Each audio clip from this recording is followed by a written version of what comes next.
Hello dear students, hope you're doing well. سلام شاگردان عزیز، آرزو میکنم که خوب باشین. به ادامه درس های آموزش آنلاین زبان انگلیسی امشب قرار است درس دوم یا lesson 2 را شروع کنیم.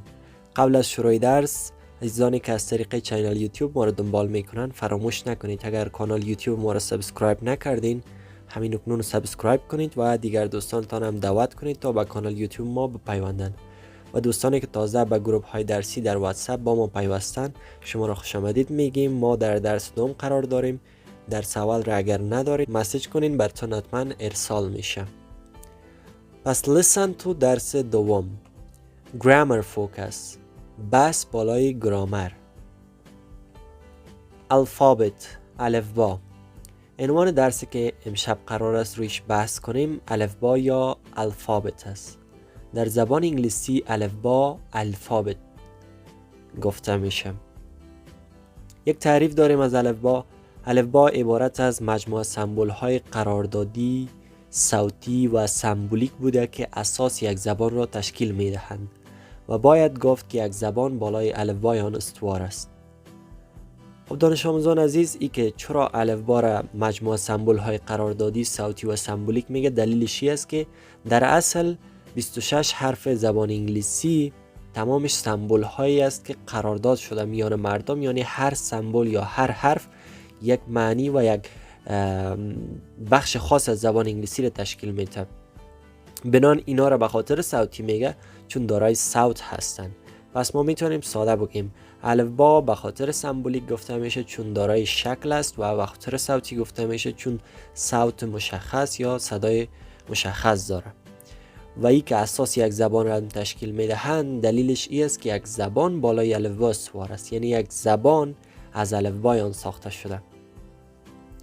در تقسیم بندی الفبا از لحاظ شکل به دو بخش تقسیم شده. حروف بزرگ در زبان انگلیسی به نام capital letters حروف بزرگ نامیده میشه و حروف کوچک در زبان انگلیسی به نام small letters. So we have capital letters and also we have small letters. ما حروف بزرگ و حروف کوچک داریم. هر زمان حرف تی بین دو حرف سادار قرار بگیره به مثل دال تلفظ میشه. For example letters. اما letters هم تلفظ کنین مشکل نداره. capital letters یا capital letters حروف بزرگ کدام حروف هستند؟ حروف بزرگ عبارت از حروف هستند یا عبارت از حروفی هستند که دارای شکل برجسته بوده و به طور قاعده تحریر میشوند. به طور قاعده منظورش از این است که یعنی قانون داره، یعنی همون قوانینش ما باید مد نظر بگیریم. در اینجا اشکال حروف ABC البته به شکل بزرگ آمده، از حرف A الی حرف Z تلفظ میکنیم A B C D E F G H I J K L M N O P Q R S T U V W X Y Z. خب دانش آموزان عزیز، اینجا حروف الفبا البته به شکل بزرگ و کوچک تحریر شده. شما اشکال بزرگ حروف الفبا را میبینین، از ای تا زی در اینجا درج شده. برای تمرین بیشتر میتونین حروف ABC بزرگ را در کتابچه هایتان بنویسین. خب اینجا یادداشت داریم حروف بزرگ در مقایسه با حروف کوچک کاربرد محدود داشته و به جز موارد زیر استفاده آنها درست نمی باشه. قبلا هم یادآوری کردیم که حروف بزرگ به صورت قاعده یا قانون تحریر میشه، یعنی قوانین داره. پس ما برای از اینکه از حروف بزرگ استفاده کنیم باید موارد آن را بفهمیم. موارد استعمال حروف بزرگ چیست؟ مورد استعمال حروف بزرگ اینجا مورد اولش آمده برای نوشتن حرف اول تمام جملات، یعنی آغاز جملاتتان باید با حرف بزرگ باشه. For example, Kabul is capital of Afghanistan. کابل پایتخت افغانستان است. اینجا را مشاهده کنین، حرف که بزرگ است. چرا؟ چون آغاز جمله ماست. پس آغاز تمام جملات با حرف بزرگ می باشه. 2. برای نوشتن حرف اول اسمهای خاص. یا می دانین بیشتر که ما دو نوع اسم داریم، یکی اسم خاص و یکی اسم عام. For example, my friend is Maria. دوست من ماریا است. ام چون آغاز جمله است بزرگ، اما در این قسمت اسم خاص داریم. ماریا اسم خاص است. ام با حرف بزرگ تحریل شده. در قاعده سوم برای نوشتن حرف اول روزهای هفته و ماههای سال می توانیم از حرف بزرگ استفاده کنیم. For example, today is Saturday. Today is Saturday. امروز یک شنبه است. حرف S بزرگ است. چرا؟ چون یکی از روزهای هفته است. قاعده 4. برای نوشتن روزهای مذهبی و تعطیلات غیر مذهبی. یعنی ما میتونیم روزهای مذهبی و یا هم بعض رخصتی هایی که غیر مذهبی است را هم با حرف بزرگ بنویسیم. For example, Independence Day. Independence Day روز استقلال. رمضان یعنی رمضان. حرف اولش بزرگ است. نوروز یکی از روزهای غیر مذهبی ما و شما هست، پس با حرف بزرگ نوشته میشه، البته حرف اولشون. در قاعده 5 برای نوشتن حرف اول لسان ها، یعنی زبان ها را هم شما باید با حرف بزرگ نوشته کنید، صرف حرف اولشه. I can speak English. من میتوانم انگلیسی صحبت کنم. حرف ای بزرگ است. چرا؟ چون اسم زبان است. For example, English, Dari or etc. قاعده 6 برای نوشتن ضمیر فاعلی I. در زبان انگلیسی ضمیر داریم به نام I که معنیش میشه من، و این ضمیر هرگاه در هر قسمت جمله واقع شود باید با حرف بزرگ بنویسیم. For example, حسیب and I learn English. حسیب and I learn English. من و حسیب انگلیسی می آموزیم. در اینجا آی بزرگ نوشته شده. چرا؟ چون ضمیر فاعلی هست.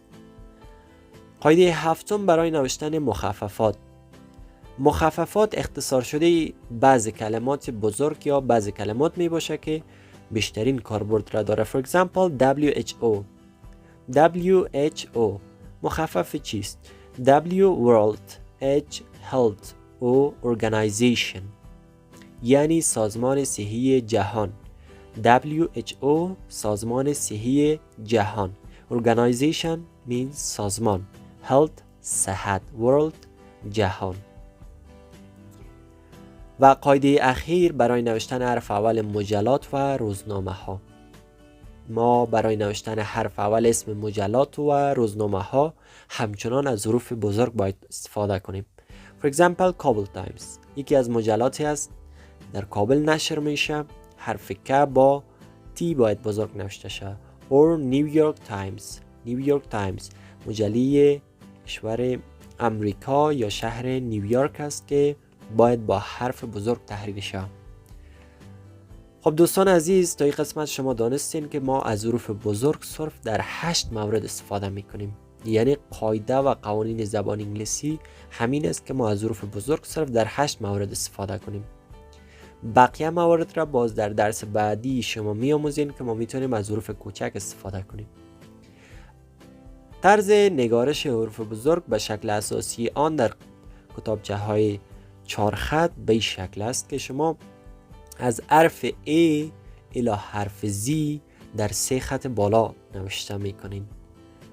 پس به عنوان کار خانگیتان همین بخش را مکمل تحریر میکنیم. قوانینش که 8 قانون را خواندیم و در ضمن از این بخش حروف ABC را از A تا Z، البته حروف بزرگ را در کتابچه های 4 خطتان یک صفحه می نویسید. خب در قسمت پایین small letters حروف کوچک داریم. حروف کوچک چیست؟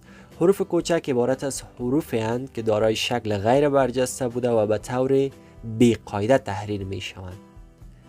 یعنی دوستا منظورش از بی قاعده این است که این حروف دیگه قاعده نداره که ما باید از همون قواعد را مد نظر بگیریم. البته این قواعد در نوشتن است، نه در این که ما مثلا در وقت نوشتن قوانین 4 خط را مراعات میکنیم، او بحثش جداست. اما منظورش از استفاده حروف کوچک این است که یعنی قاعده مشخص نداره. شما میتونین در زندگی روزمره تان در نوشتارتان از حروف کوچک بیشتر استفاده کنین. صرف اما 8 مورد حرف بزرگ را مد نظر باید داشته باشین. حروف کوچک شکلش آمده برای ما از حرف A تا حرف Z. اینا اشکال حروف کوچک در زبان انگلیسی هستند. شاید یک سال پیشتان خلق شوه چرا در زبان انگلیسی 2 نوع حروف وجود داره، یعنی بزرگ و کوچک. خب از حروف بزرگ ما دانستیم که در 8 مورد استفاده میکنیم، اما از حروف کوچک بیشتر استفاده میکنیم.